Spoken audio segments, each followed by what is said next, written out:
Hi weavers, welcome to one India Telugu. ఈ రోజు నుంచి విజయవాడ దుర్గమ్మ దేవస్థానంలో కుంభాభిషేకం కార్యక్రమాన్ని అత్యంత వైభవంగా నిర్వహించేందుకు అధికారులు ఇటు అన్ని ఏర్పాట్లు కూడా చేయటం జరిగింది. ఈ రోజు మొదటి రోజు అయితే ఉత్సవ విగ్రహాల ఊరేగింపు కార్యక్రమం కూడా ఇక్కడ కన్నుల పండుగగా జరుగుతుంది. చూడొచ్చు అమ్మవారి ఉత్సవ మూర్తులను అయితే ఇక్కడ ఊరేగింపుగా అయితే దేవస్థానానికి తీసుకొస్తున్నారు. అసలు ఈ కార్యక్రమం యొక్క ప్రత్యేకమైనటువంటి విశిష్టత ఏమిటి అనేది మనతో మాట్లాడేందుకు దేవస్థానానికి సంబంధించినటువంటి పురోహితులు షణ్ముఖ శాస్త్రి గారు మనతో పాటు ఉన్నారు. చెప్పండి శాస్త్రి గారు, ప్రధానంగా ఈ యొక్క ముఖ్య కార్యక్రమం యొక్క ఉద్దేశం ఏంటి? ఇలా ఉత్సవమూర్తులను ఊరేగించడం గల కారణం ఏంటి? శ్రీమాత్రే నమః. శ్రీ దుర్గామల్లేశ్వర స్వామి వారి దేవస్థానంలో ఈ విశ్వావసనామ సంవత్సరంలో కుంభాభిషేకం చేయడానికి, మహాకుంభాభిషేకం చేయడానికి శ్రీ కంచి కామకోటి పరమాచారి అయినటువంటి విజయేంద్ర శంకర సరస్వతి స్వామివారు మా అందరికీ కూడాను అనుమతి ఇచ్చి ఉన్నారు. వారి యొక్క మార్గదర్శకాలలో వారి యొక్క అనుమతి మేరకు ఈ యొక్క కుంభాభిషేకం అనేది జరగడం జరుగుతోంది. 12 సంవత్సరాలకు హోమాలు చేయడంలో అర్థం ఏంటంటే, ప్రతి సంవత్సరం కూడాను మనం కొన్ని పవిత్రత కోసం కొన్ని అంతర్గతంగా చేస్తుంటాం కొన్ని కార్యక్రమాలు. వాటన్నిటికంటే కూడా విశిష్టమైనటువంటిది ఇది 12 సంవత్సరాలకు హోమాలు చేయమని చెప్పి ఆగమ శాస్త్రంలో చెప్పబడింది. అందుకని చేయడం జరుగుతోంది. అంటే ప్రధానంగా ఎవరెవరు ఈ కార్యక్రమానికి ప్రధానంగా హాజరు కాబోతున్నారు?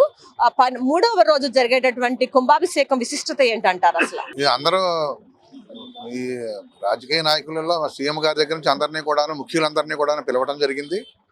తర్వాత అలాగే మా పరంగా చూస్తేనేమో స్వామివారే స్వహస్తాలతో ఈ అభిషేకం చేస్తారు, కుంభాభిషేకం జరిపిస్తారు. మాలో విశిష్టత అది, మా పరంగాను. కాబట్టి దీన్ని విశేషంగానే జరపడం జరుగుతోంది.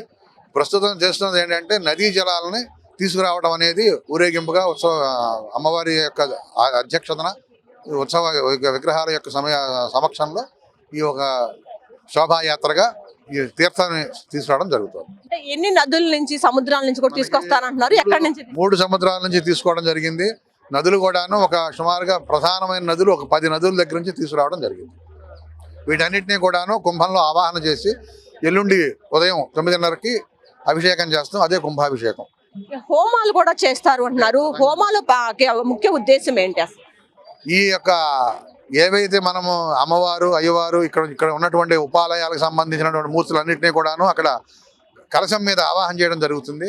ఆ ఆవాహన ఏవైతే చేసామో వాటికే హోమం కూడా చేయాల్సి ఉంటుంది. అందులో 10 భాగం ఆవాహన చేసిన దాంట్లో 10% ఆ హోమం కూడా చేయాల్సి ఉంటుంది. కాబట్టి ఆ హోమం చేయడం జరుగుతుంది.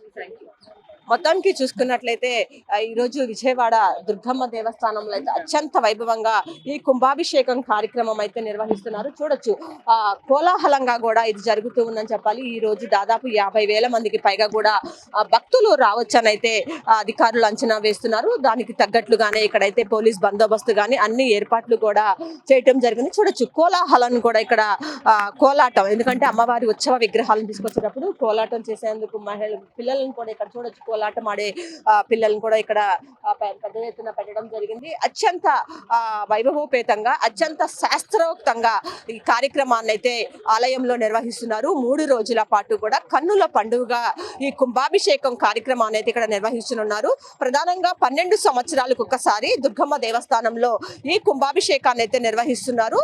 ప్రధానంగా చూసుకున్నట్లయితే 10 నదుల నుంచి 3 సముద్రాల నుంచి కూడా ఈరోజు జలాలను తీసుకొచ్చి వాటికి ప్రత్యేకమైనటువంటి పూజలు నిర్వహించి 3వ రోజున ఆ గోపురం మీద ఏదైతే అమ్మవారి ప్రధాన ఆలయ గోపురం ఉందో దానికి అభిషేకం చేస్తారు. ఇది ప్రధానంగా కుంభాభిషేకం యొక్క ఉద్దేశము. దీనికి సంబంధించి అయితే అధికారులు అయితే పటిష్టమైనటువంటి ఏర్పాట్లు చేశారు. 3 రోజుల పాటు కూడా భక్తులకు వేలాది సంఖ్యలో వచ్చే అవకాశం ఉన్న నేపథ్యంలో ఎక్కడ కూడా ఎలాంటి ఇబ్బందులు లేకుండా అన్ని ఏర్పాట్లు కూడా ఇక్కడ పటిష్టంగా చేశారు. ఇది ఇక్కడున్న పరిస్థితి. కెమెరా పర్సన్ వెంకట్తో Lakshmi, one India news Telugu, Vijayawada.